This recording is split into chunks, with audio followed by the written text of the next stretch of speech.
De acordo com uma reportagem que foi publicada pelo jornal Washington Post, o regime de Nicolás Maduro prendeu pelo menos 120 crianças e adolescentes contrárias ao resultado das eleições presidenciais na Venezuela. Uma das mães que foram entrevistadas pelo jornal norte-americano afirmou que cerca de 17 militares invadiram a sua casa por volta da 1h da manhã, apontando fuzis contra ela e seus 2 filhos, prensando o maior de 15 anos contra a parede e o arrastando para dentro de uma van. O adolescente contou que foi espancado, pisoteado na cabeça e no corpo durante 20 dias que passou preso.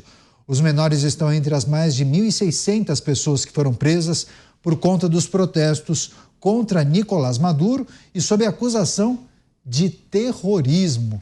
Você, Cristiano Beraldo, regime de Nicolás Maduro e as ilegalidades cometidas contra a população daquele país. Ora, essa notícia é impressionante. 120 crianças e adolescentes presos em atos contra o regime, Beraldo. Ditadura usando todas as ferramentas para pressionar os opositores das maneiras mais absurdas e baixas, né? Detenção de crianças, Beraldo. O que me deixa mais indignado não é a ação de Nicolás Maduro contra crianças. O que me deixa mais indignado é o silêncio e a omissão de nações que têm obrigação de reagir ao absurdo que está sendo imposto à população venezuelana.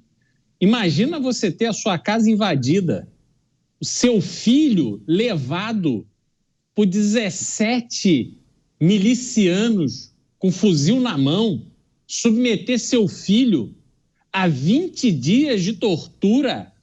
O que merece uma gente dessa?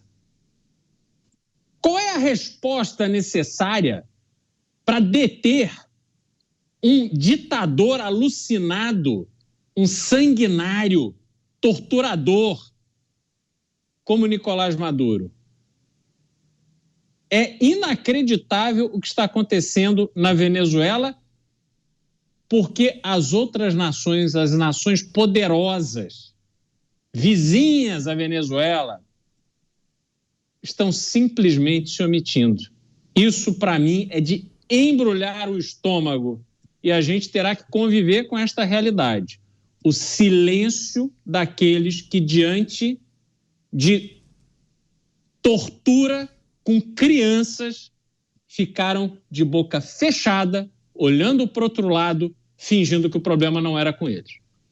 Pois é, né, Mota? Há muitos argumentos e eventos que aconteceram nas últimas semanas que poderiam deixar qualquer liderança tranquila em tomar uma decisão mais dura, mais firme contra Nicolás Maduro, ainda que haja um histórico de alinhamento ideológico. Porque diante dos fatos que nós estamos apresentando aqui, não é possível ficar calado, né, Mota? Mas essa é a característica do alinhamento ideológico, né, Canhato? A ideologia, ela é uma receitazinha que o robô ideológico recebe e que ele tem que seguir. Não há como desviar daquilo ali. Dentro do pacote da ideologia está isso, a prisão de crianças, porque são crianças, escolham aí o adjetivo, são crianças de direita, são crianças golpistas, são crianças aí, tem uma série de outros adjetivos que são usados para justificar a desumanização dos adversários políticos. Eles deixam de ser simplesmente adversários políticos e passam a ser inimigos que precisam ser destruídos. Essa receita que Maduro está seguindo é uma receita muito antiga, muito antiga. Ela talvez tenha aparecido assim para a humanidade a primeira vez durante a Revolução Francesa, né? Cada hora tinha um grupo diferente no poder e o grupo que chegava no poder mandava cortar a cabeça. Cortar a cabeça. Essa era a fraternidade da Revolução Francesa. Depois teve o grande líder iluminado, Joseph Stalin, que usava um método mais cruel ainda. Ele usava um simulacro de sistema judicial. Ele colocava os seus inimigos em julgamentos que eram espetáculos. Ele fazia com que os seus inimigos confessassem crimes que nunca tinham cometido. Maduro segue essa receita à risca, o mundo está fazendo cara de paisagem. É como Cristiano Beraldo disse, é uma geração inteira de estadistas que vai dividir essa vergonha, porque estava no poder, viu isso acontecendo e fez cara de paisagem. Com exceção, vou lembrar mais uma vez aqui, de Javier Milei. Eu não me lembro de nenhum outro estadista, se tiver acontecido, me socorram aqui, que teve coragem de chamar Maduro pelo que ele é, ditador. E aí, no momento desse, é hora de parafrasear aquelas palavras imortais do orador e cônsul romano Cícero, quando denunciou uma conspiração que estava sendo tramada contra o Estado romano. Até quando continuarás a abusar de nossa paciência, Maduro? Até quando?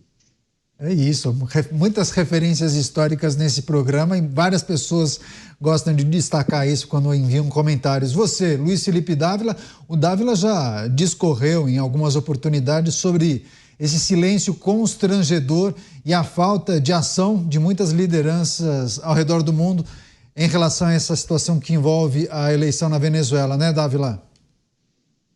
A história mostra, Caniato, três coisas.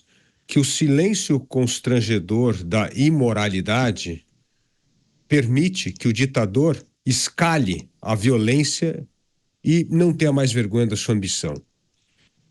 A omissão política permite a perseguição de inimigos do regime e transformá-lo, na verdade, futuramente em mártires, porque é isso que vai acontecer.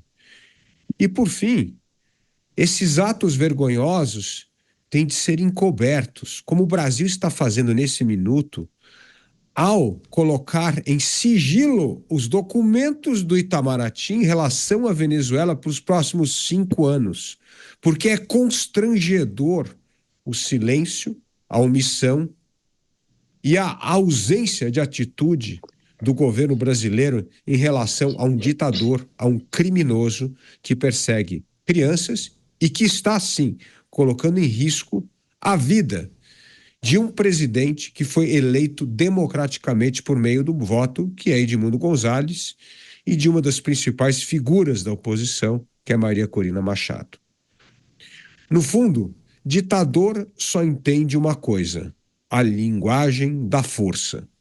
Toda vez que ditadores extrapolaram esses limites, só teve um jeito de parar: foi com o uso da força. Foi assim que começou a Segunda Guerra Mundial.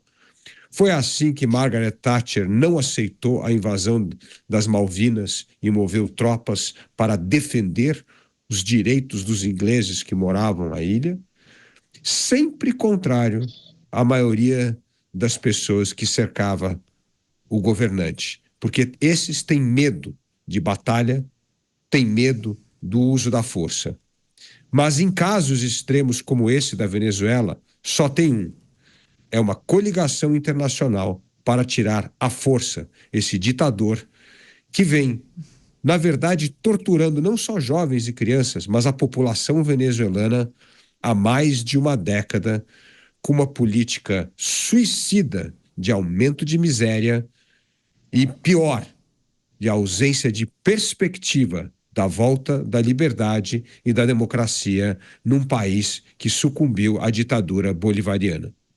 Pois é, essa é uma defesa, inclusive, que o Cristiano Beraldo chegou a fazer em outros programas, mas, Beraldo, olhando para a cronologia do processo eleitoral na Venezuela, enfim, várias coisas aconteceram, nós entendíamos que seria necessário ter algum tipo de sinalização para pensar em uma resolução em algumas semanas depois do pleito eleitoral. Parece que não tivemos, pelo menos até aqui.